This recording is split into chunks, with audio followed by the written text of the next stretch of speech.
Assalamu alaikum, this is Dr. Sana Yasser. I'm an intersex educator and today I want to introduce my intern to you. This lovely lady is Izzah and Izzah has been with me for a few months now. I wanted to ask Izzah, everything she's experiencing here, how is it going for her?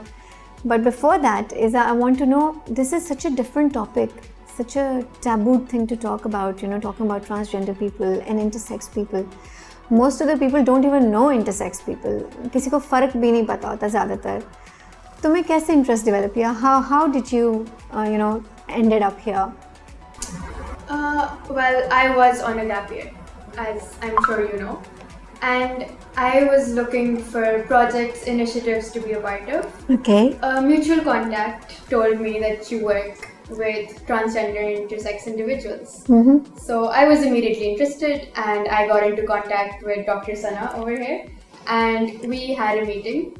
We hit it off really well and I think this is my fourth month working with her. Yes. So yes. That's amazing. So what is the most, what impacted you the most? Okay, मुझे ये करना है. I want to do this. I know you were curious because you had lots of questions. Well, it's a good thing to have questions. So initially, anyone who's grown up in Pakistan, we see transgender individuals, we see how they're portrayed, we see how they're talked about by our family, by our peers, we see them begging on roads. That's the first instance you have, or at least in my experience, that's the first instance I had of coming into contact with a transgender person, knowing that they identified as transgender. Okay. So one of my friends, before I came into contact with you, and I narrated this incident to you in our first meeting as well, she told me this one time she was out with her friends, a transgender woman came up to her and she asked for some money. All my friend did while giving her an amount was use she, her pronouns, just female pronouns. Acknowledge her as a woman. That's all my friend did. Just the bare minimum. And she told me that the moment the words came out of her mouth, the moment that interaction happened, she was so grateful. The woman was so grateful and she was just so empathetic. She felt so seen and they instantly connected and she was so happy. Like you could just see her face light up. Because for people like these, if they spend their days facing abuse that our community just hurls at them relentlessly, we use horrible slurs to degrade politicians by comparing them to, as if it's a bad thing, right? It's so common. Yes. We don't even see it as a bad thing. A lot of people don't. So just the bare acknowledgement of someone's humanity and how that almost brought tears into this person's eyes. She wasn't used to it. It was just hearing this story, my friend was almost crying. Having her narrate this to me, I was almost crying. And just whenever I tell this, I can't comprehend that just the bare minimum of respect, giving that to another person, how that's so foreign in a country like ours, a country where we started off before colonization, holding transgender individuals in such a high regard. And dignified posts and everything. And how we've descended to what we call basically they are invisible population here. You do understand that the census doesn't show the right numbers. The last census that was done, it showed not the right numbers. But when you don't have the right data, you can't really do much about it. So I've been insisting that we discussed this also, that I want the on the forms and on the documents, proper documentation should be done. Acha, okay, so Izzah, tell me, what did you know earlier, before coming here? What was your concept of what an intersex person is and what a transgender person is? I wasn't very well versed in intersex individuals, and as I'm sure majority aren't. So my basic understanding was of transgender individuals. I'm not going to say my basic understanding was equivalent to that of majority of the population because most of our population still struggles with differentiating between sex and gender. So I came in knowing the difference between sex and gender. I thought you worked with transgender individuals. You educated me, you told me how intersex individuals are, how they're a variance of the population. Yes. And how they're treated by doctors, by medical practitioners, and how it's completely legal to force them as babies at a non-consenting age to just be subject to all of the surgery. So all of this stuff is stuff that I found out after. I just came in knowing about the transgender population. I knew about the activists. I knew about the activists because I was also simultaneously, I believe, working with the Aurat March, and they do engage with transgender activists. So I was aware of some of the names that you were talking about. You told me that you worked with them. So I was in complete awe because I was big fans. And to work with someone who was working with people like that, it was just, I was so grateful. My way of raising awareness is the more educational way. You know, like let's get into the academics. Let's talk about the medical science behind it. Because we are a product of our genes, and there are many views about that too. But what lacks is that the medical community has they don't hear from the intersex individuals, because the intersex don't identify as intersex. In fact, abhi tak yahan par the term intersex is thought to be a degraded term. Like ये सोचते हैं कि जी उनको DSD बोलना या disorders of sex different sex development बोलना बेहतर है. Even though I have clarified that many times, whenever I get an opportunity, I do go for guest speaker sessions, and I do go on panels where I talk about this a lot, that we need to start speaking the language that they appreciate and they acknowledge, and there's a lot of vocabulary that needs to be picked up. Right?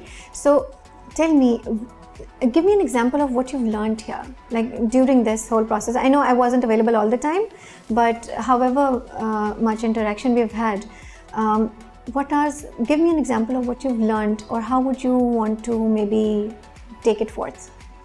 Well, to start off, everything I learned that was with the context of Pakistan, the South Asian region attached, all of that was information that I did not have access to, at least to the depth that we covered. I did not have access to it because a lot of information, research isn't done, funds aren't provided, and this isn't readily available, like you started off by saying. It is a taboo topic.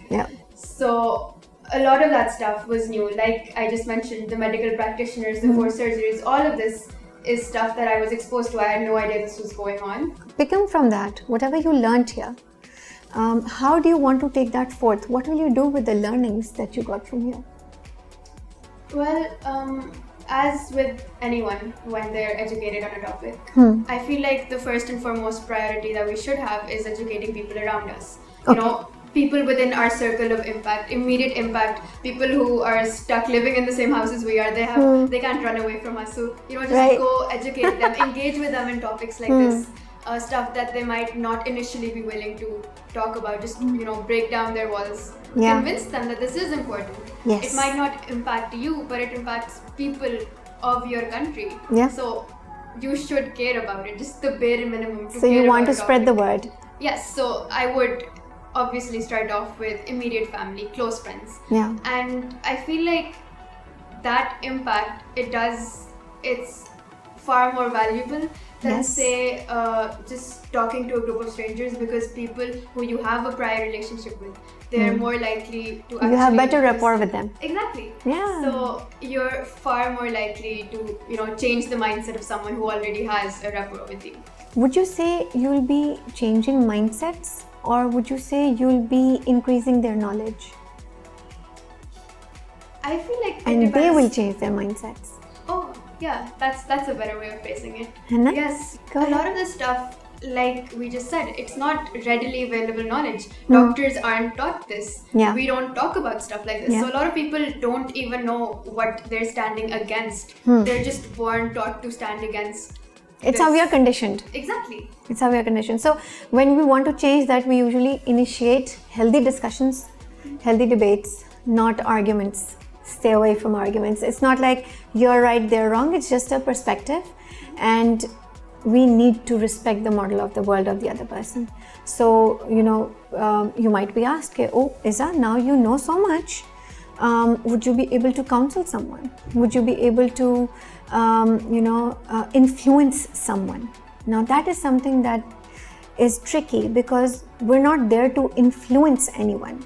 We're there to put down facts. Yes, around 2% people are intersex, and transgender people can be intersex. Transgender people can be anybody. It depends on where their starting point is. So there are so many things that you can put forth when you're talking to someone. Okay, I respect your opinion, but let's also get the talk started. Let's talk about this too. तुमने बताया तुम औरत मार्च में भी तुमने participate किया था. How was that experience overall? Oh, overall the experience was great given the obvious 2021 pandemic difficulty that we had. We had to kind of shift it from a march to a sit-in.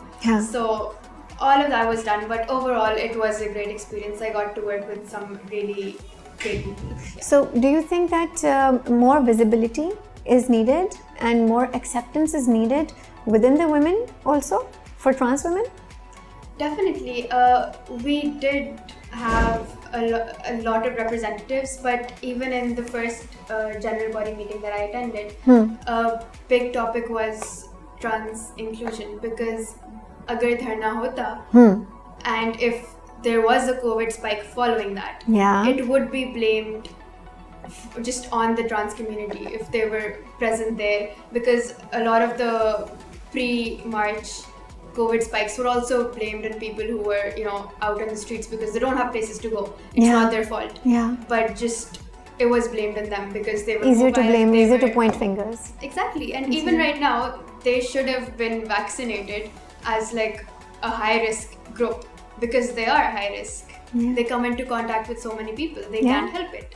But they're still not, like with all of the ID cards, they're being so heavily, just systemically discriminated against. There's nothing we can do. They know that they can get an ID card, they can get their gender changed, but the whole process, the whole going to the Nadra office, talking to an official, having them mock your identity, call you by your dead name, all of that's when they get to the Nadra office. Most of the people nowadays, because I get these queries, do we need a doctor's letter? Do we need a court order so we can proceed with HRT, so we can proceed with some surgery? And it's been 3 years that I've been telling them, no, the law changed in 2018 and you can go ahead without a doctor's letter or a court's order. You will need a doctor's letter. Of course, you will have to have some tests done, like proper, a trans-friendly doctor needs to assess, take history, assess, get the tests done to begin HRT. But most of the time, self-medication होती है यहाँ, ठीक है? Hearsay से कि मैंने ये injection लगाया तुम भी ये लगा लो, kind of like that, वो होता है. Because we don't have trans-friendly doctors, to be honest. Everyone with their biases, either they're transphobic or homophobic, these biases do come in the picture, and then ethical practice is not happening then. So what I would expect is that with this knowledge that you're getting from here, you will not just talk about it on different forums, not have a yogurt effect.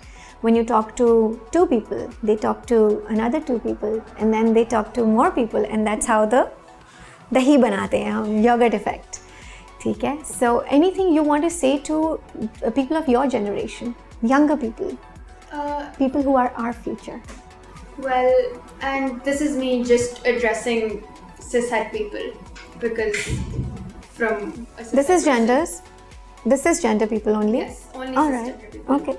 And what I'd like to clarify is that we can't be activists or influencers on behalf of a certain community.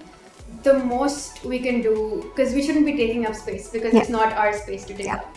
The best we could do is highlight activists from that community, just give them a platform, listen to them. Our job over here is to be good listeners, better educators. It's not good allies. Good allies. Yes, that's the word I couldn't come up with. That's alright. So yes, so our job as good allies would be to highlight their voices, lift them up, and use our cis privilege to influence as many people as we can to make this a safe space for that community. Awesome. Because it's not right now. Awesome. I'm so glad to hear that.